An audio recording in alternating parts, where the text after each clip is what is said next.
Jadi aplikasi Akulaku ini memang menyediakan sebuah fitur dari dana cicil. Nah, jadi apa dampaknya, resikonya ketika kita terlambat bayar ataupun sudah jatuh tempo ya di aplikasi dari Akulaku dibikin dari dana cicil.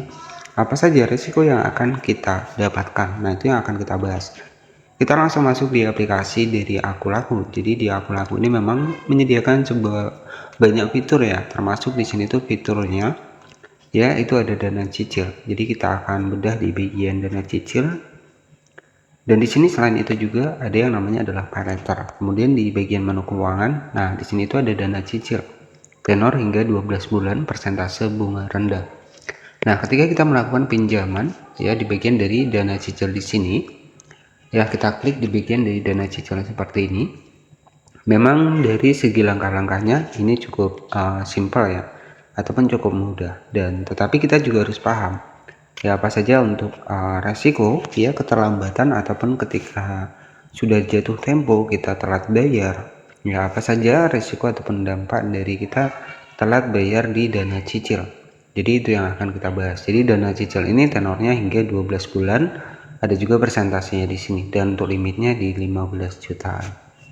Nah, untuk beberapa risiko sendiri ketika kita terlambat bayar ataupun kita sudah lewat jatuh tempo di fitur ataupun menu dari dana cicil ini, jadi beberapa risikonya adalah seperti ini. Baik, jadi beberapa risiko dari kita telat bayar ataupun sudah lewat dari tanggal jatuh tempo di bagian dari dana cicil di aplikasi dari Akulaku. Salah satu untuk risiko yang pertama, adanya denda keterlambatan tagihan.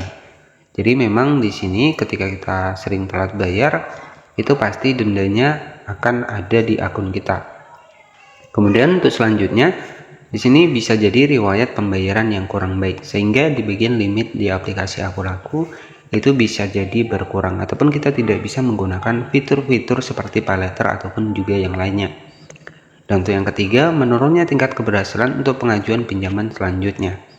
Nah, itu sama seperti pengajuan di bagian dari pinjaman maupun pay later ya, ataupun kita tidak bisa nih misalkan mau beli produk, beli barang, itu akan sulit. Dan juga penurunan dari limit kita dari sistem Akulakunya. Jadi seperti itu ya untuk beberapa dampak ya resiko dari kita keterlambatan bayar tagihan di bagian dana cicil. Jadi yang pertama, adanya denda. Yang kedua, riwayat pembayaran kurang baik. Yang ketiga, menurunnya tingkat keberhasilan untuk pengajuan pinjaman. Jadi untuk kedepannya kita akan sulit untuk kita bisa mendapatkan pinjaman kembali. Itu beberapa resiko. Dan ya masuknya juga biasanya BI checking, slik OJK, jadi seperti itu. Dan yang kita takutkan adalah takutnya adanya di lapangan. Jadi seperti itu ya. Itu beberapa resiko ketika kita terlambat bayar di aplikasi dari Akulaku di bagian dari fitur pinjaman dana cicil. Jadi seperti itu saja yang bisa saya sampaikan. Terima kasih sudah menonton, jangan lupa subscribe dan nantikan video kami selanjutnya.